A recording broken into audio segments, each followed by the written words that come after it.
We are up to video number 6 in our series concerning the super powerful vector identities technique. In video number 7, we will prove this equation, and then that will give us the tool that we need to tackle some of the really complicated vector identity problems. In this video, in video number 6, we're going to continue talking about the scalar triple product and various properties of it that we can establish by using the epsilon permutation symbol. But you're probably used to seeing the scalar triple product expressed like this. A dot B cross C in determinant form is like this, A, B, C. B dot C cross A, B, C, A, row B, row C, row A. C dot A cross B, C, A, B.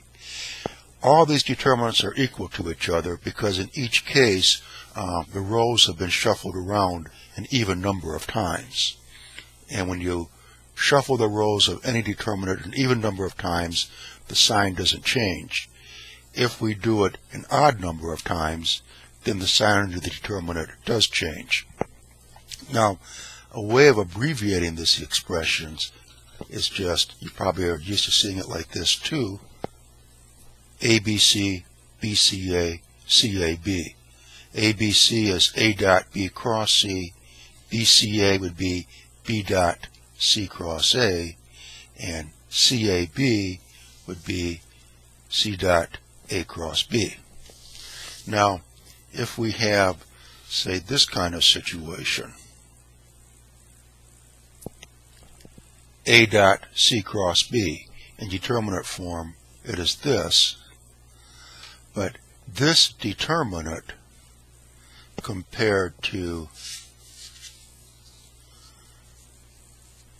this determinant, that would be the negative of that because we interchange the rows only one time. And one is an odd number, so that means then that A dot C cross B would be the negative of A dot B cross C.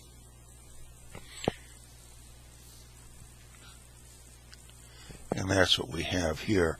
ACB, that would be the negative of this. Likewise, so would BAC and CBA.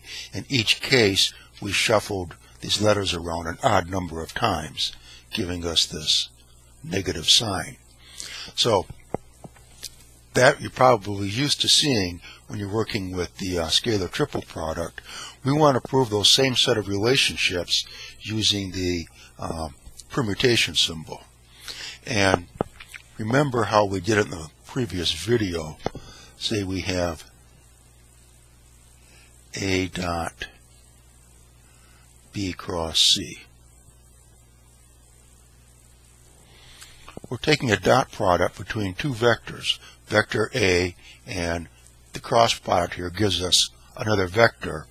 So to write this in component form, the dot product, we could say it like this, an I component of A times an I component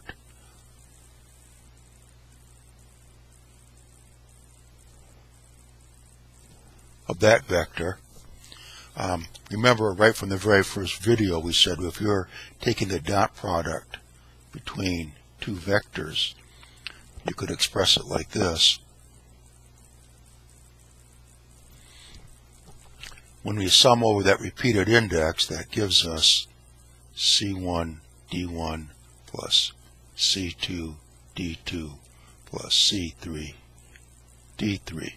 So the dot product in component form can be written like this, which is how we have been doing it all along, and that's what we are doing right here. Now,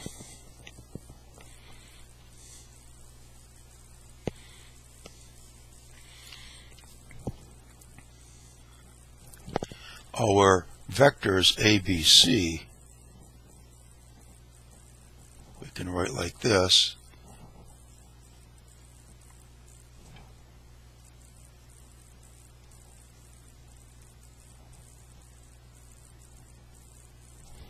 vector C.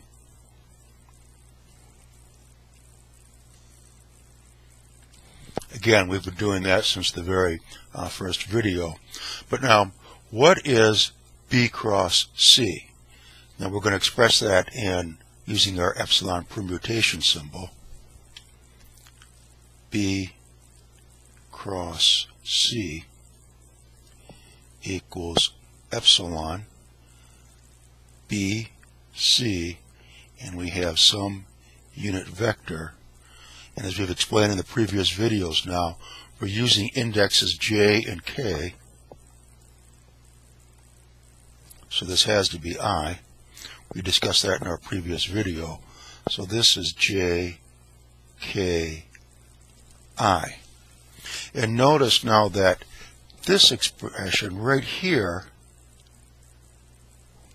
that is the ith component of B cross C.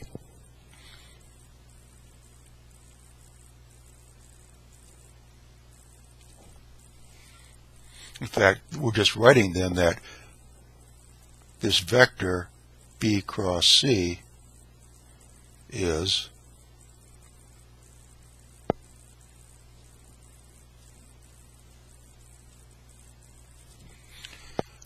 the same way we have written all of our vectors. But in previous videos now we have shown this a little bit more rigorously, that in fact this would be the ith component of B cross C. And let's just stop and review that for a moment, because it's important to be able to recognize this right off the bat. So remember what we've done before. Here we were working A cross B. There it is, written out in component form using the delta permutation symbol. A is this, B is this, summing over the repeated index. It's like this. Same thing for B, same thing for C, and so forth. We've been doing that, like I say, all along. Now, what would be then, so this is A cross B. What would be the kth component of A cross B? It would be that vector, that cross vector, dotted with the EK unit vector. But that would mean taking the dot product of this with EK. Well, EK dot EK is just 1, so it gives us just this. Or, following the same pattern now, if we had A cross B, and he said the jth component, now let's look how this is set up, going back to here. So A cross B, the kth component, we have written like this. AB, AB. Kth component, this index matches this index. Then we have A sub I, B sub J. So we're summing over the I's and the J's, as we've done in all the other previous videos. Now, if we have A cross B, J component, then we'll have epsilon, AB, AB. The J here has to match this. Then we could have either AK, BI, or if we wanted to, we could express it as epsilon. The J has to match here. AB, same order. We could express it IK instead of KI. You might be confused on this, because here we were expressing vector A like this. Remember what we said now in the previous videos is that the double index means we're summing over that index. So it doesn't matter what letter we use. We could have said AL, EL, it would give us the same result. We could have said AM, EM, it would give us the same result. We're just summing over it. So here, for example, we're summing over I is going to be 1, 2, and 3. Then independently, J is going to be 1, 2, or 3. That's the same thing that's happening here. K is going to be 1, 2, and 3. Then independently, I is going to be 1, 2, or 3. So we don't have to keep using these same indexes if we don't want to, because the repeated index will give us the same result. So what that means is that for our jth component of A cross B, what is important is to maintain the order A, B, and this match. And then these here, it doesn't matter what we use. It could be AK, BI, or it could be AI, BK. It gives us the same result either way. Same thing if we have A cross B for the ith component.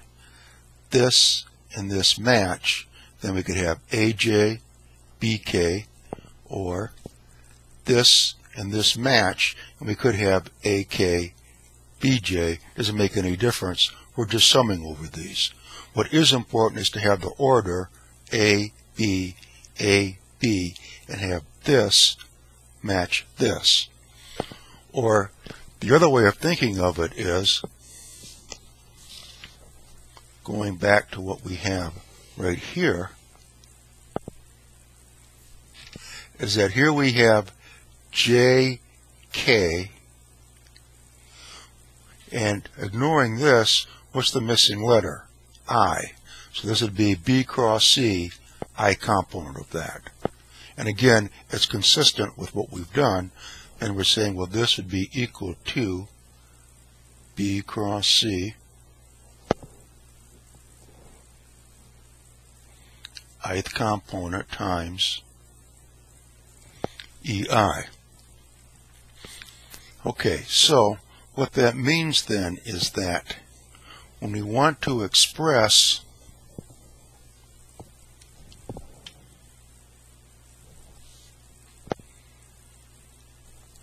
this dot product here in component form, instead of having B cross CI, we can put this in right here. Epsilon JKI, B sub J, C sub K, E sub I. And we're going to do that right now. And this is what we did in the past video, so it's just a little bit of a review of what we've done before. We have epsilon JKI,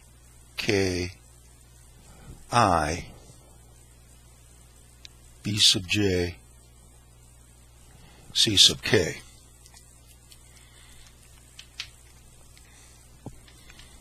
So this is expressing our dot product, again, in component form.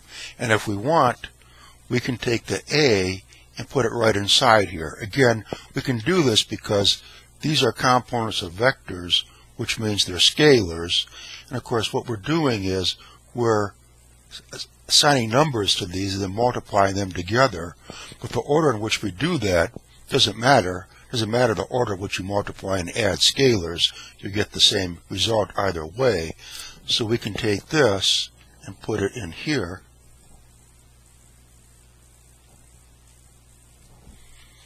JKI, JKI. That's perfectly valid.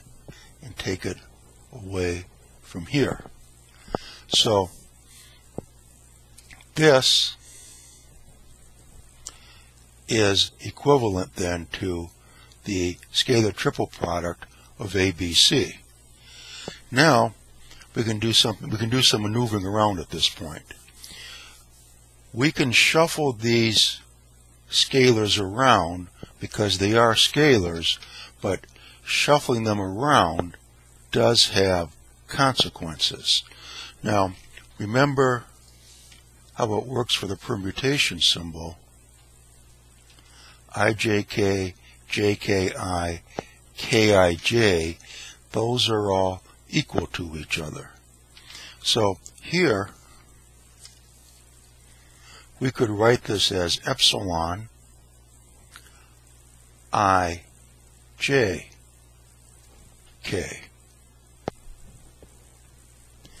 But now we have to have our scalars, these indexes on our scalars match these indexes. So this would be AI, BJ, C sub K. Those are equal. this and this are equal, and then we just reshuffle these around, these scalars. So these two expressions are equal, but let's ask ourselves then, what does that mean? That would be A cross B, ij, the missing letter is K. So this is equal to this component times this component. CK times A cross B. Okay. But this is just component form now of a dot product. And that dot product would be, I keep forgetting to put our arrows for the A and B. This would be the dot product of vector C dot A cross B.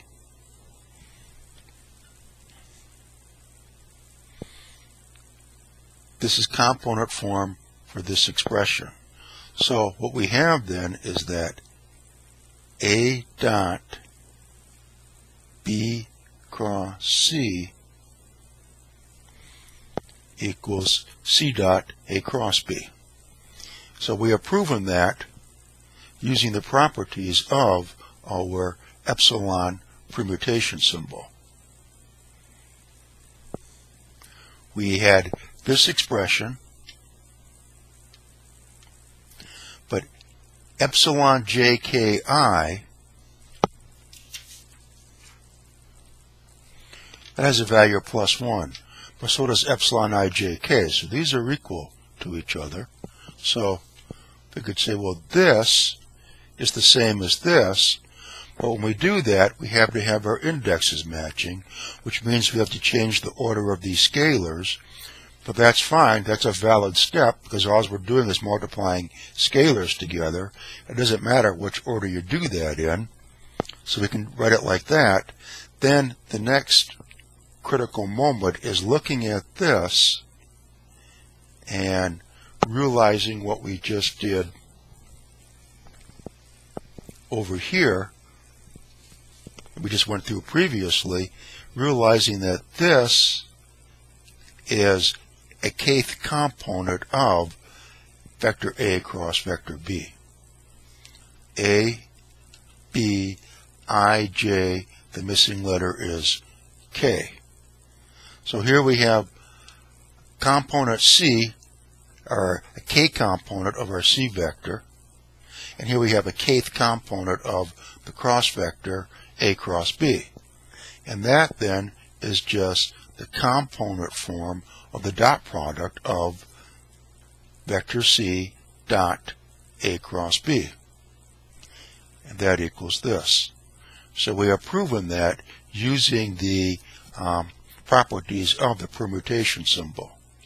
So we have proven that A, B, C equals C, A, B. And we can prove the rest of the identities. I guess we'll split this off into another video. So come back. Let's finish these other identities off. This is video number 6. That means that this will not be video number 7. We will tackle this in video number 8. In video number 7, the next video, we're going to consider the rest of these identities. We have done it right now for ABC, CAB. So we've done it for these. We'll come back in the next video. We'll do it for this and all of these using the properties of the epsilon permutation symbol. So let's stop the video for right now. It's going to be rather long. We'll pick up in video number 7 and conclude these identities. Oh, and a reminder that the playlist for these videos is at the website digital-university.org.